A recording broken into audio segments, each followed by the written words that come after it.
This video is brought to you by Matrix Keyboards. Stay tuned until after the video to learn how you can save 10% off of your order.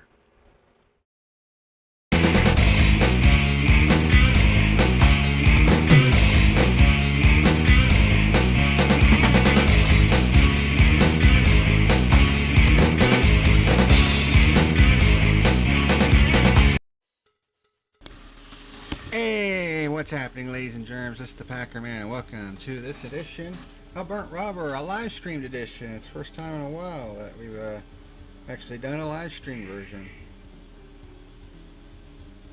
So, look at things here. But yeah, today's episode. Well, first of all, I'm live streaming this one. Because didn't really have time to do a pre-recorded version like I usually do, because let's just say yesterday was a bit chaotic, and I'll just leave it at that. So I didn't really have time to do any of the videos that I wanted for this week, at least yesterday. But I'm not working today, so I'm gonna hopefully get those videos done today, because it's another string of race reviews for the field. Not as much going on as far as news stories this week, so it looks like Burnt Rubber might be a little bit light this week, as opposed to the last couple of weeks, where it just feels like we had a whole week's worth of videos to kind of fill the timeline. But not as much news this week, although the news is still pretty big. But there won't be as many episodes, which means hopefully this coming Friday I'll be able to get the next Historian edition up. And for that one, I want to talk about the 1949 Charlotte 200, which was the very first NASCAR Strictly Stock race, which we now know as the Cup Series, and some of the stuff that went down on that one. But that's all coming up this week. But as the title of the episode implies, NASCAR is making a lot of enemies. This antitrust lawsuit between 2311 and Front Row and NASCAR has been going on for nearly 9 months now, and it's looking pretty obvious at this point that neither side is willing to back down. Because I don't remember if I mentioned this the previous episode where we talked about the lawsuit, but it was about a week ago when they had a court meeting about the discovery hearing between NASCAR and the non-party teams, the other 13 teams that are in this lawsuit.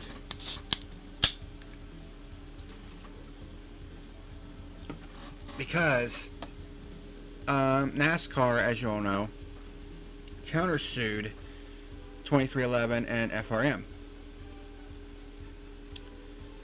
And NASCAR basically wants to prove that what 2311 and FRM are insinuating are completely false.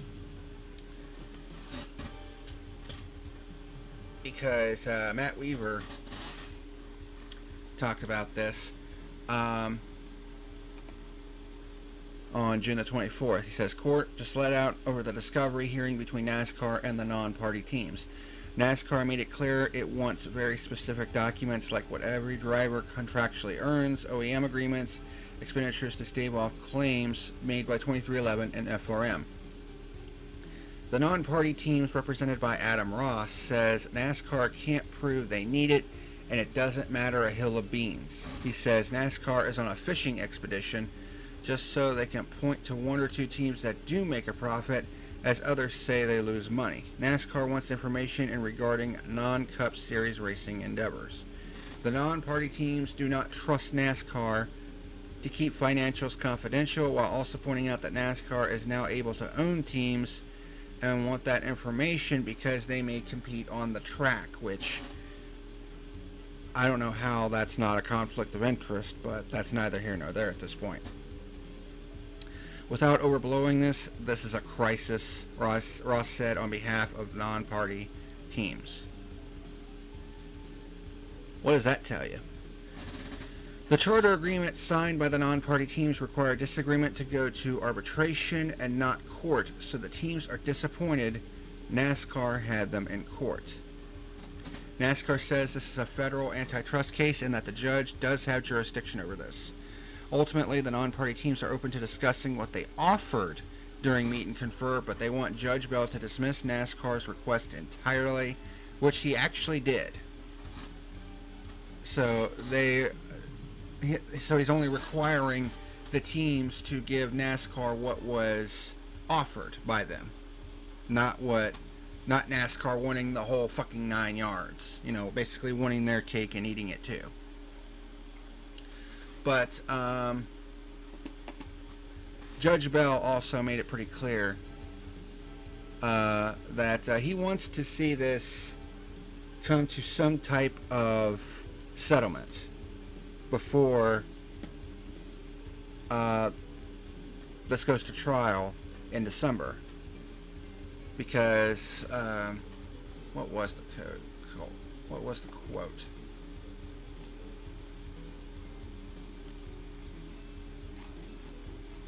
Because he said something along the lines of, "I am once again amazed at the effort going on to burn this house down over everyone's head, but I'm a fire marshal and I'll be here in December if need be."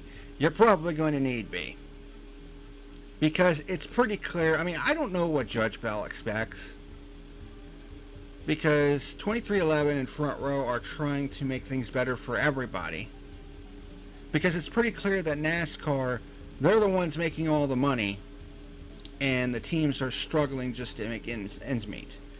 Clearly something is not stirring the Kool-Aid. I know a lot of people might argue, well, I mean, 13 teams signed the agreement. Yeah, a lot of them said that they pretty much did so at gunpoint. Which, by the way, that can be considered coercion, which, I don't need to remind you, is highly illegal. And if that ever gets proven in court, it would make the charter agreement completely invalid. So that's another risk that NASCAR is taking in this whole situation.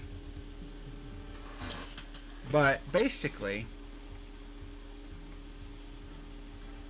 NASCAR argued that it needed 11 years of financial data, texts, and emails as part of its defense against an antitrust lawsuit. This was posted by John Newby, also on June the 24th.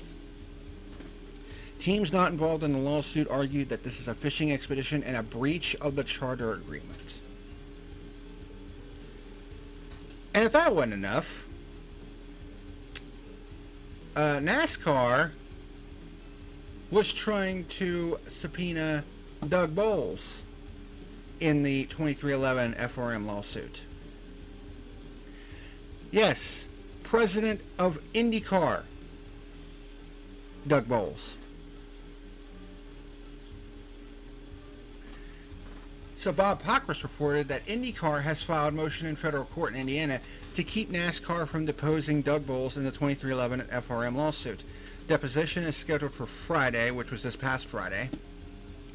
IndyCar argued it has provided 650 pages of documents and that NASCAR is a competitor and deposing Bowles is burdensome and unnecessary.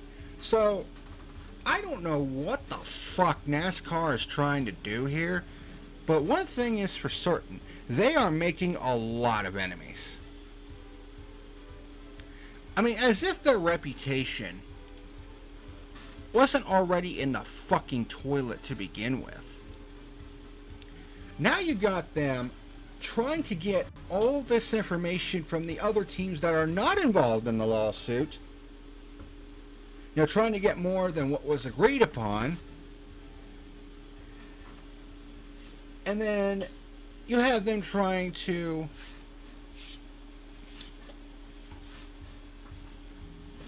bring Doug Bowles into the conversation.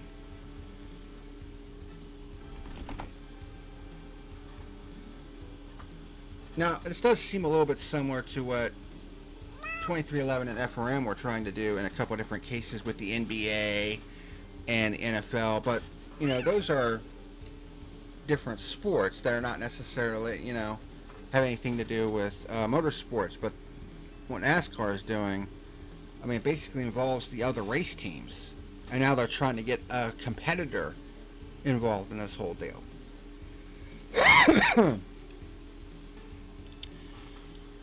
So needless to say, this has just been nothing but one giant clusterfuck. You know, and who knows where this is going to end. Honestly. But, Judge ordered the non-suing teams to provide the financial information in the manner that those teams had offered to provide to NASCAR.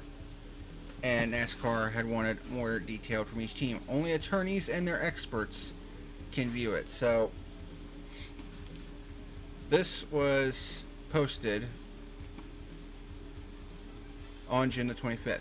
On or before noon on June the 27th, 2025, NASCAR and the teams shall jointly select an independent accounting firm to serve as a neutral party to facilitate the production of anonymized information.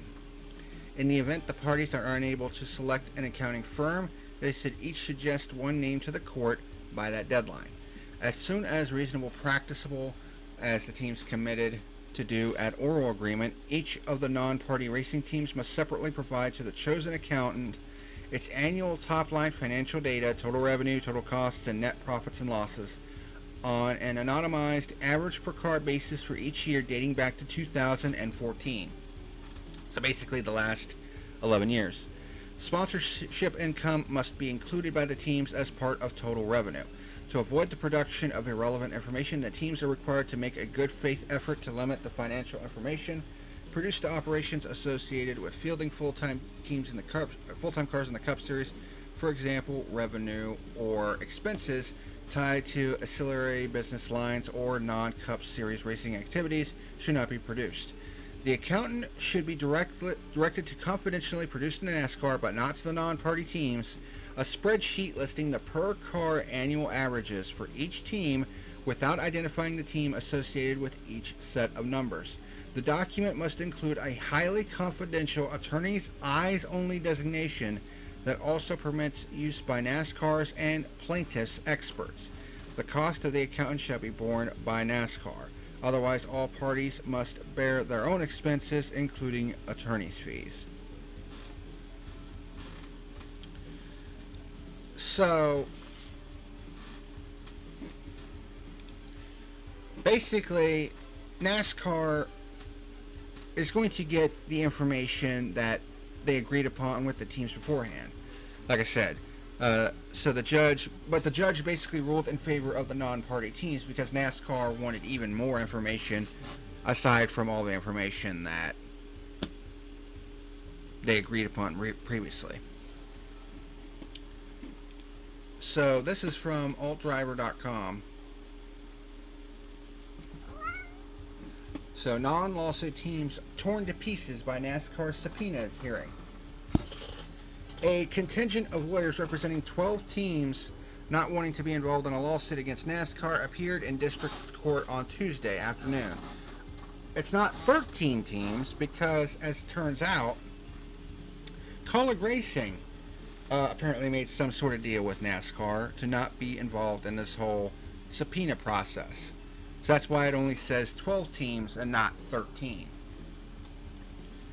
Because it's 13 of the 15 teams that are not involved in the antitrust lawsuit. They said they want to move forward as partners of NASCAR, but they are torn to pieces after being put in a position to fight against subpoenas. This hearing was part of a discovery dispute involving the teams not involved in the antitrust lawsuit filed by 2311 Racing and Front Row Motorsports last year, back in October of last year, which coincidentally enough was what caused the start of burnt rubber to move up, which is crazy. Adam Ross, the attorney speaking for the 12 teams, presented one side of the argument during a hearing in front of Judge Kenneth D. Bell, which the team said was a breach of the charter agreement. According to Ross, the charter agreement calls for disputes to be settled in arbitration. This keeps confidential information from ending up in stories from media members. So basically, they want to keep all the financials under lock and key. That's basically the whole point of this whole deal. But NASCAR, they want. I mean, you would think that NASCAR would not want their financials to be brought out into the light, and yet they're trying to do this to the other teams. Kind of makes you wonder, doesn't it? Ross called this a fishing expedition and said that NASCAR was trying to find a poster child team that it could point to as successful. Yeah, good luck with that, because Hendrick Motorsports has gone on record to say that despite the fact that they're one of the most successful teams of all time, they've not made a profit in over a decade. Yeah. David Johnson represented NASCAR during this hearing. He argued that Judge Bell does indeed have jurisdiction in this discovery dispute, and that the arbitration part of the charter agreement only applies to disputes related to said agreement. Johnson indicated that subpoenas over financial data were a different situation. And like I said, Kaulig Racing was not involved in this contingent after accommodating NASCAR and presenting 5 pages worth of requested financial data in response to the subpoenas. So like I said, Kaulig Racing, they decided to do a deal with NASCAR and provided them with the data. The other teams didn't want to do that. As my mother is calling me.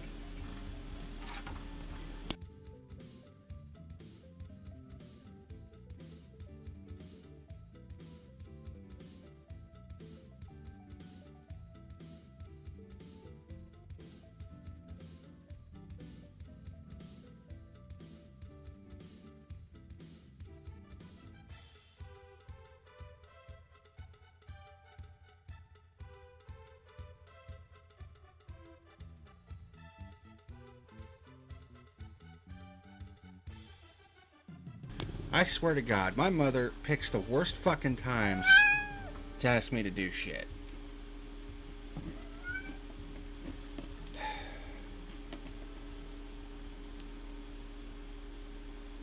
Now, yeah, NASCAR's going to take this lawsuit all the way to the Supreme Court, I would say. But I'll be back in a few minutes because I got to go help my parents. So, give me a few minutes.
Alright, I'm back. Um, yeah, my mother asked me to come over because they're changing, they're going to get ready to change a tire on her car because on Saturday they pulled over to let a funeral procession go by, and she apparently ran over a big ass piece of metal that had like a big point to it, and put a big ass puncture in her right front tire. So she asked me to go down to their house, which is just a short walk away, because the previous people put the tire on, put the lug nuts on so damn tight, so we had to get a breaker bar and loosen them some bitches up. So I'm probably gonna have to go back in and edit the shit in post and cut out the part where you don't see me on camera. But you know, it is what it is. But anyways, see, Marcus is also here. When it does get into the discovery process, their files will be open. That will be the true turning point for them. It will bite NASCAR in the ass. Yeah. Because, I mean, you would think that, you know, as a private entity, because this is not a publicly traded company. This is a private company. You would think that they would want to keep their financials under wraps. Because, you know, they just, I mean, it's like, I don't even know, man. Like, they just signed, I mean, they're trying to make it look like they're hurting for money too, but the fact of the matter is that's just not the case. They just signed a new television deal with all these different distributors and providers, you know, for $7.7 billion over the next 7 years. As my cats keep getting in the way. So, them, you know, trying to come across as those that, you know, hey, we're struggling just as much as you are, is bullshit. It's absolute bullshit, because, I mean, when you look at that charter agreement, they have to sign over their IPs to the sanctioned body. So merchandising, you know, they get a piece of that pie, and then, you know, they try to paint the picture of, well, the Gen 7 car is going to be one that saves the team's money. Yeah, bullshit. It's the most expensive car that they've ever made. And because of the fact that NASCAR is requiring the teams to go through single source providers, and who do you think is in charge of the single source providers? Oh, that's right, NASCAR. So guess what? They get a huge chunk of that pie too.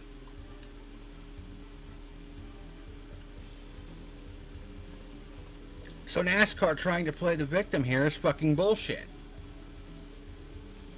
And some of these people that are trying to defend NASCAR over this, some of these fucking bootlickers and dick suckers, I mean, they don't understand what they're defending here. They're basically defending a monopoly. Because, I mean, basically, after they purchased ARCA many years ago, I mean, ARCA was basically their biggest competitor in the stock car realm. And then they purchased them and brought them in under their flag. So what other stock car series is there that uses these types of cars? There isn't.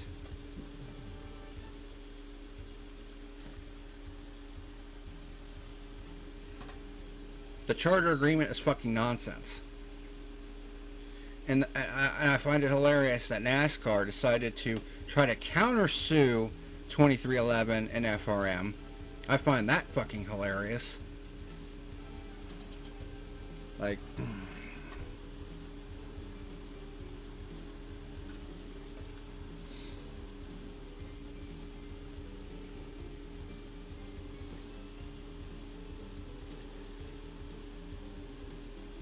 you know, and here's the thing.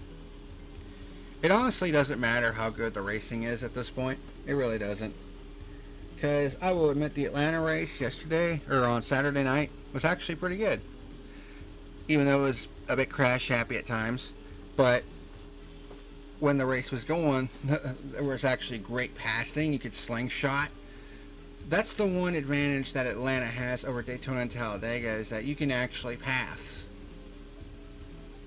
And these teams aren't riding in a fucking double file lines, fuel saving, and all that other dumb shit that we see at Daytona and Talladega anymore. So that's the one advantage that Atlanta has right now. It certainly doesn't hurt that Chase Elliott ended up winning that race and breaking a year-long winless streak at his home track. So, you know that should be a big deal.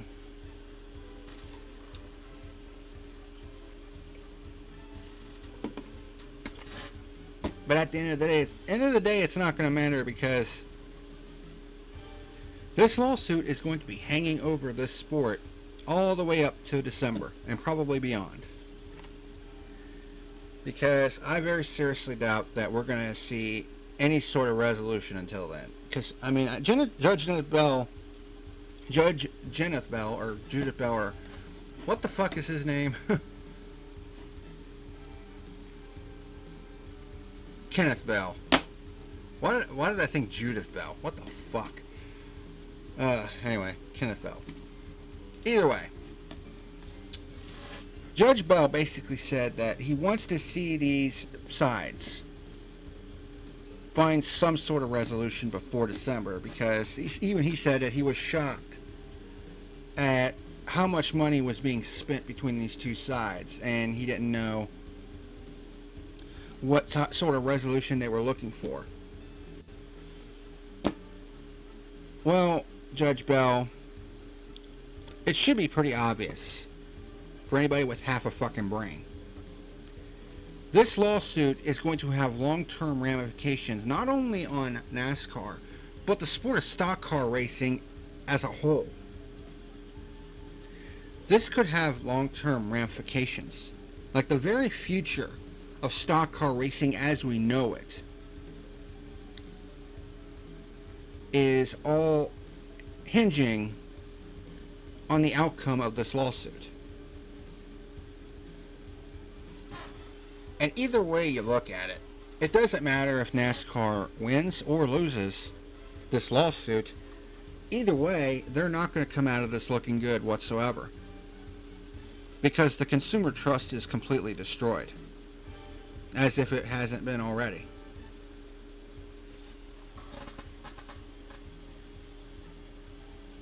You know, because, I mean, NASCAR, they are in dire need of wholesale changes. I'm honestly, and I said this before, they are past the point of wholesale changes.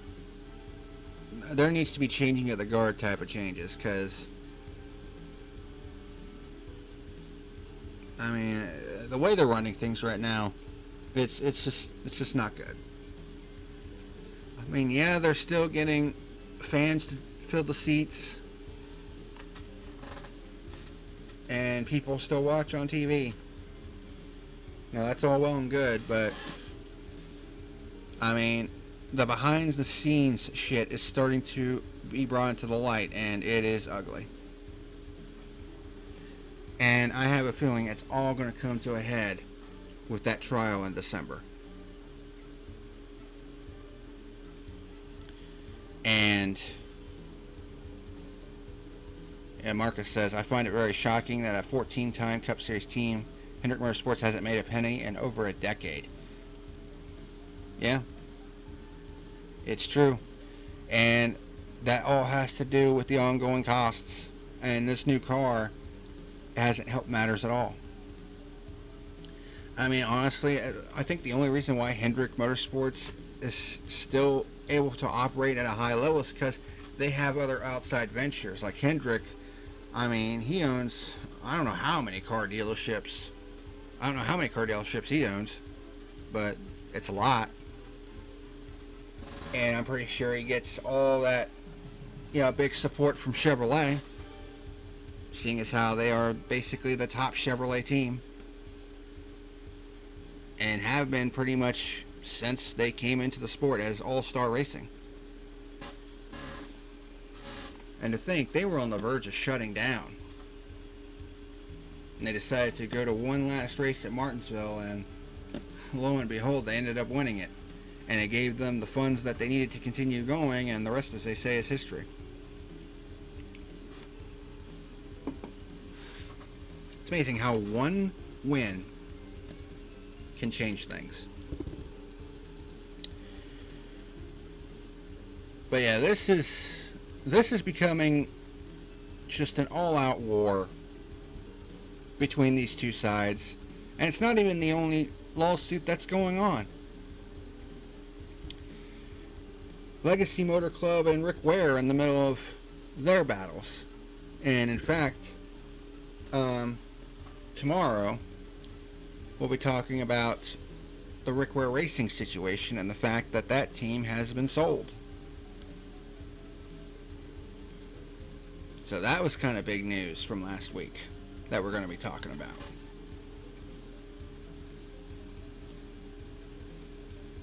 So those are the two big news stories for this week. Other than that, it doesn't look like there has been very much in the way of anything else that's been going on. But yeah, this has been one crazy ass situation, and we kind of knew it was going to be as soon as that lawsuit was filed all the way back in October. And it's just been a constant back and forth between these two sides, you know, with the injunction being put into place and then taken away, and now there's a hearing with all the members of the panel to get that overturned. Like, it's just a constant back and forth. Where we stop, nobody knows. But I mean, it's like I said, the racing might be pretty good right now, but it doesn't really matter at this point, because the big story of this year is going to be this lawsuit, and it's going to overshadow everything else. And that's unfortunately the nature of the situation. And I know some people are probably tired of it, but I mean, you might as well get used to it, because this lawsuit is going to change the trajectory of stock car racing as a whole.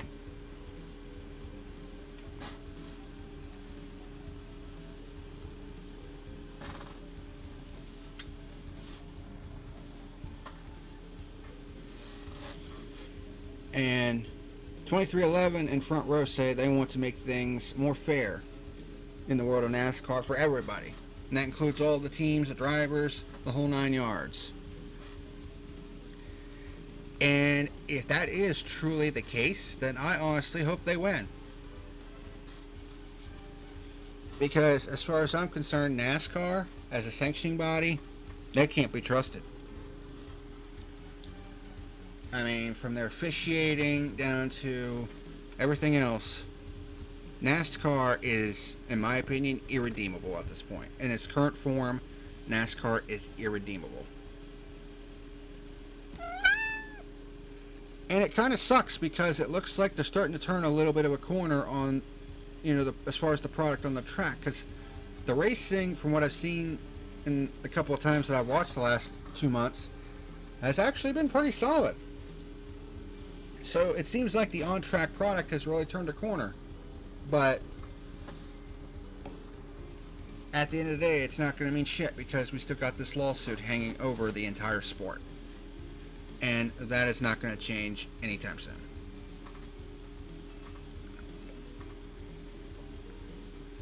But anywho, that's going to do it for this edition of Burnt Rubber.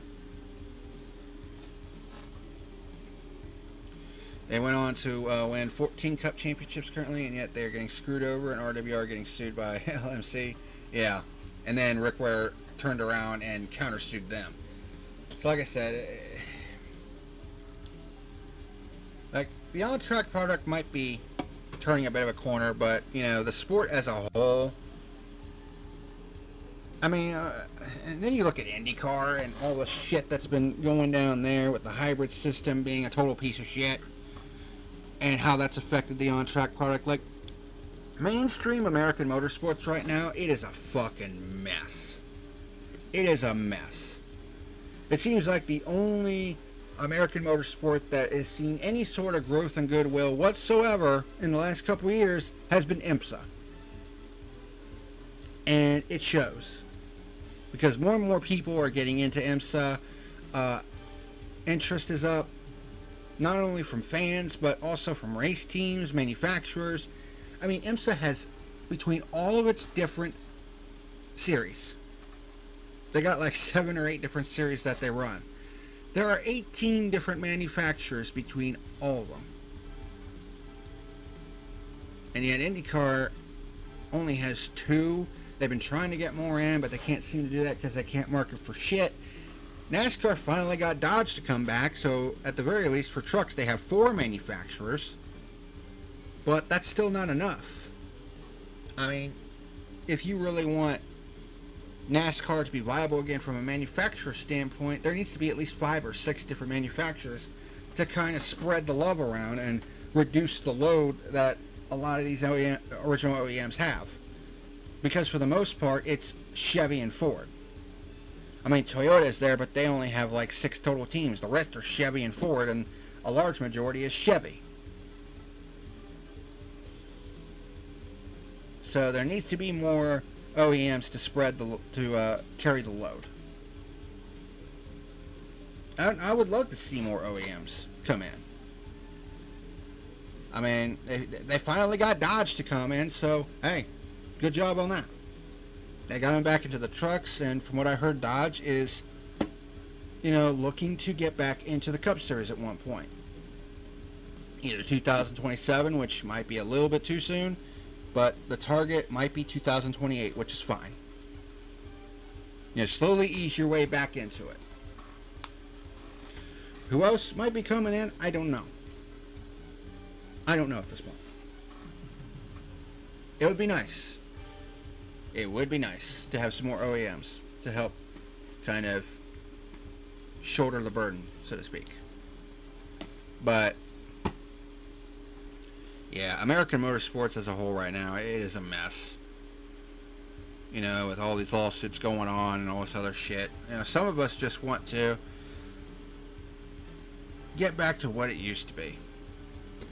Where we could just watch races and enjoy them and have all these different storylines and not have all this manufactured bullshit and all this manufactured drama and, these battles going back and forth between teams and the sanctioning body over, all this different shit, this, that, and the other.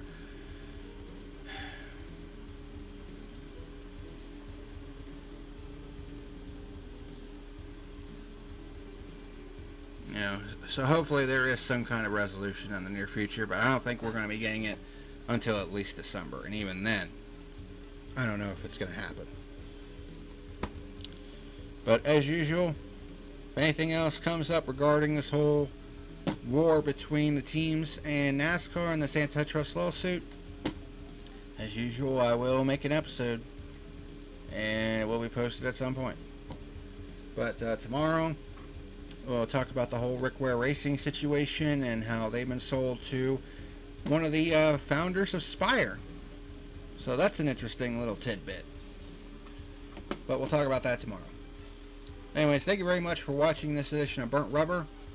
And until next time, this is the PackerMan signing out. See you later.